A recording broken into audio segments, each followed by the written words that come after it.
This video has been brought to you by World Anvil. I'll have a word from them later in the video. It's tabletop time! I'm Dave, and today I'm going to take you on a journey of me exploring my recent passion of building terrain tile sets. In particular, I'm quite eager to make some grisly and gruesome tile sets and see what kind of methods you can use to make places feel lived in, feel interesting, and really live up to that diorama setting without spending as much time as you would as a professional painting job. And with that said, let's just dive into it. Now, when constructing terrain of any sort, I like to be building it with a purpose. And the first set of terrain I'm going to build today definitely had a purpose in my roleplay setting of Reboot. If you're not interested in roleplay, don't worry. The techniques used here are perfectly applicable to all tabletop roleplay, and in fact would be perfect for games like Necromunda or Kill Team. With this terrain project, I want to build a sense of a lived-in world. That means dirty streets, dusty alleyways, and something I've been especially thinking about, posters and propaganda on walls. The first thing to do would be to find a basis for my projects. We'd had success with open lock style tiles for our D&D builds in the past. They're modular sets of tiles that you can clip together and work really well for games like Zone Mortalis or Necromunda. It might be fiddly to put together a full board of these, but as a modular building tool to create parts of the environment, I think they'd be really useful. A centerpiece building I wanted to be able to use both for tabletop gaming but also for my role-playing campaign was to have a large apartment building. This building I purchased from Archangel Design 3D, a website that has a whole bunch of urban themed terrain. The open lock walls were from 3D Rune on my mini factory, and the street tiles were from Charming Terrain. I used a huge amount of 3D printed props from this that I'd collected from various places, including Loot Studios and printablescenery.com. With all the models collected and 3D printed, I was ready to start. I asked our in-house artist, Alicia, to create an overlay for a map of Melbourne so I could pinpoint exactly where my little diorama was from, which I could use to import straight into today's sponsor, World Anvil. World Anvil is a comprehensive world building tool for game masters and writers and anyone interested in creative pursuits to build entire fictional settings. One of my favorite features is, and has always been, even as a player, the timelines feature. I love creating these long timelines that chronicle the history of the worlds that I create. And one of the features that makes World Anvil so great is the way that these can link organically to all your other articles and features. You can have maps with detailed overlays for territory or gang disputes, as well as markers for individual locations. These locations can link to articles that further describe the factions or organizations in the world. Not only that, you can use World Anvil to run your games with live campaign sessions, player portals where they have scrapbooks, note-taking and journaling capabilities, as well as hosted character sheet creation and tracking for the most popular role-playing games out there, including our very own Cogent Roleplay. We used World Anvil for the entirety of our Sunder campaign, and I am going to be setting up a World Anvil page for Reboot Season 2. If you want to see an exploratory video in how to use World Anvil and how I started establishing my own game world and used it for Reboot, check it out on the Tabletop Time Roleplay channel. Link will be in the description. You can have a full web established where a viewer to the page can get a really intricate understanding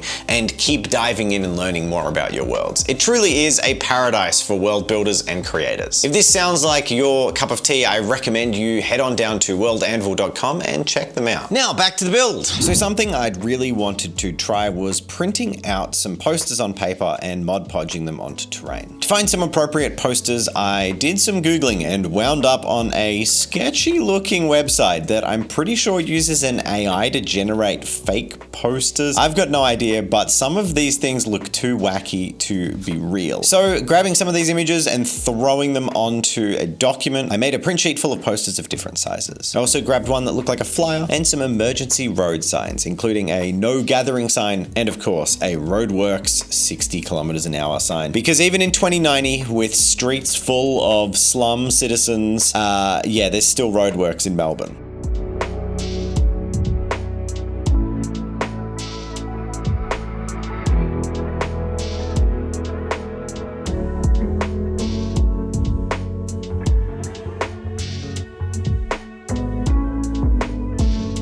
With these to the side, I could paint the tiles that I had printed. The roads in Australia are predominantly made of asphalt, so to paint these, I sprayed them black and then used a series of dry brushes to bring out a little bit of the texture.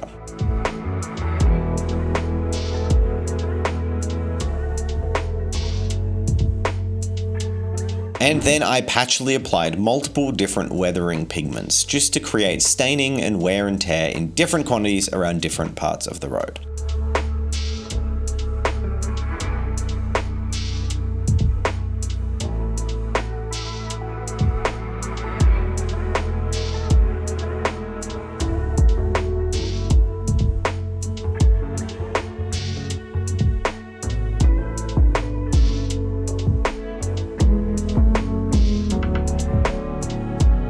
To unify all the tiles of the sidewalks, I line highlighted them with somber grey and made some small point highlights with wolf grey. I made sure to take some long diagonal strokes across the stone just to give it a bit of extra texture and to break up the look of 3D printed appearance. Now, while I was making this horrible little dystopian streetscape, I realized that I just wanted more and more and more. So I printed off a whole nother floor of the apartment building so that I could do some dingy little interior sets. And I got some help with this. I asked Murray if he could paint the apartment, which he painted by spraying down a whole bunch of nice undertones and then sponging on some colors to match the Chinese theater vibe of this building.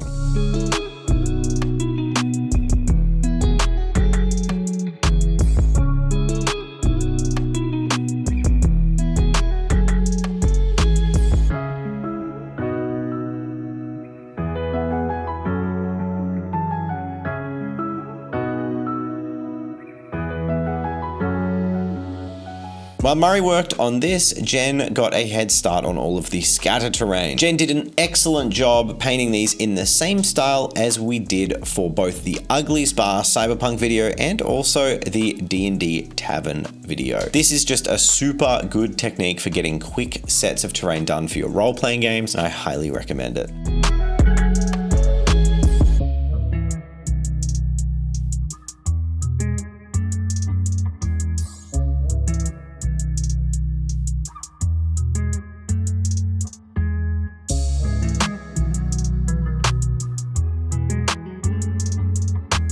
With all these components painted, I could bring it all together and complete the tile set. But before I could truly capture the mood of a hideous and horrible, dingy street, I needed a focal point in the middle of the road. Now, these roads don't look like they've been used in a while, so I needed to clog it up with something a little bit more interesting. To do this, I wanted to create a movable piece of terrain that kind of would function as part of a shanty town. Now, I imagine this terrain could be duplicated multiple times. You could actually use this to make quite modular slum sets. To do this, I used some super simple techniques. One of them I learnt from Neil at Real Terrain Hobbies, which was to build a frame out of matchsticks and then use toilet paper and PVA glue to create the canvas effects, while it was wet, rolling up areas of the paper and generally adhering to the frame. It works really well for old canvases, and as this wasn't a military style tent and was in fact a slummy canvas that had been homemade, I was happy for it to look pretty rough and ready. As for the other shanty buildings, I used plasticard that had a pre-printed metal texture on it like corrugated iron.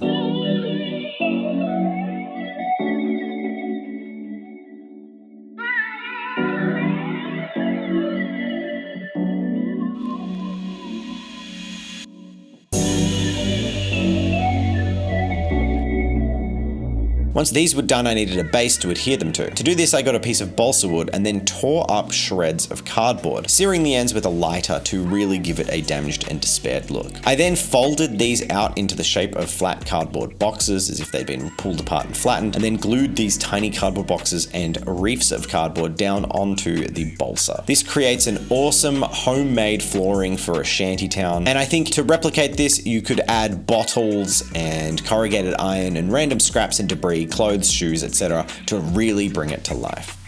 There are a few neon signs located around the set, and to paint these I dry brushed on using 3 different colors, going from a dark to a light and focusing the brightest color towards the source of the light. This is a really simple and effective lighting technique that worked extremely well due to the generally dark color palette of this scene.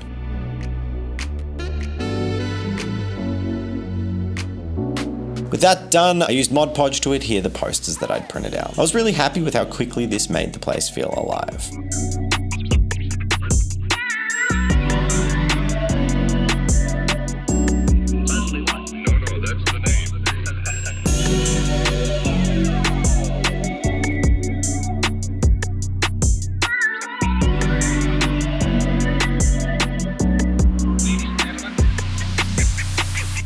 And finally, it was time to weather everything. I used a bunch of wet effects, diesel stains, oil stains, and rain marks to drizzle all over all of the buildings and the ground. And overall, I'm really happy with the look of this disgusting dystopian set. Absolutely could imagine all kinds of desperate deals taking place in this shady street. But with more roleplay to plan and more sets to build, it was time for me to come up with something new. So I was going to create a horrifying nightmare surgical ward. To establish our undertones, I sprayed the same mix of colors on the outside of the tiles as I had for the city street set. But for the inside, I started with a gray undercoat, then added some touches of browns and greens, and finished up with a sort of pastel light pink color. Altogether, these paints left it with a very bright surgical interior with a dark outside that could easily be attached to other terrain sets. This underpainting technique really allows you to establish tonal variation really quickly and easily, and is an absolute boon for you terrain painters out there, so I encourage you to give it a shot. With that done, I grabbed a sponge and dragged some green across all of the inside tiles, messily creating a old and weathered lime green wallpaper. In the corners and recesses and floor of the building, I splotched Seraphim Sepia all over, and then I daubed dried blood effect all over the floor and walls. To finish up, I sponged a couple of highlight colors, a bone white and a soft yellowy green. These I sponged very sparingly just to give little chips and highlights and a bit of texture to the walls and floor. But as a final step on the tiles, I painted the top of them black just to neatly cap them off and to hide the blend between the dark night themed colors on the outside and the brighter interior. So with the tiles finished, it was time to move on to the medical lab equipment. Now, in all the hustle and bustle, we forgot to film any of the painting of the medical lab equipment, but I'll showcase a few of them here and talk about what we did. To start with, I grabbed all the scatter and undercoated it with a bone color. Then I came in with the airbrush and sprayed Seraphim Sepia in patchy areas to really dirty it up. I wanted to make it look like this medical equipment was once that pristine corporate white, but with years and years of neglect and poor cleaning has become a disgusting, horrifying asylum brown. I also made sure before I sprayed the sepia to pick out areas in basilicanum grey, any areas that would ultimately be steel. This contrast paint goes great over an off-white spray base coat, so this was super easy. With that done, I mistakenly grabbed the blood technical effects and sprayed them straight through the airbrush, which led to clogging and cleaning, and I don't recommend. But after that, I moved to making a mix of my own blood.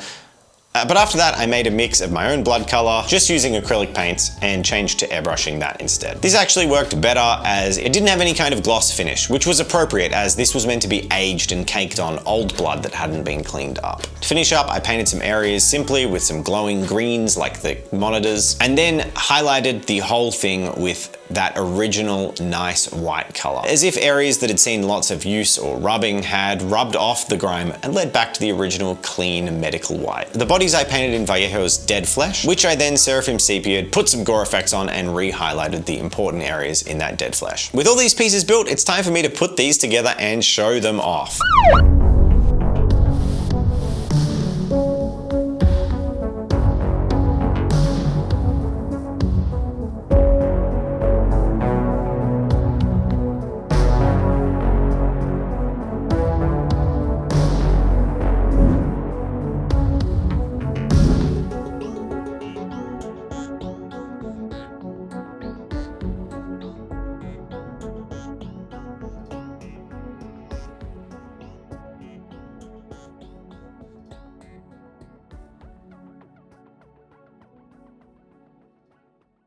Well, I hope that you found some use out of this video. There are so many cool tips and tricks that you can use to make awesome terrain, and I'm starting to become a real fan of modular terrain. It can be really advantageous when building terrain, which is often something people avoid doing, if you can get lots of use cases out of it. So using these modular locked together tile sets that all match together and fit together can be a great way to add a dynamic element to your roleplay sessions and also your tabletop skirmish gaming. And as a final plug, go watch Reboot. It's fun if you like watching tabletop roleplay.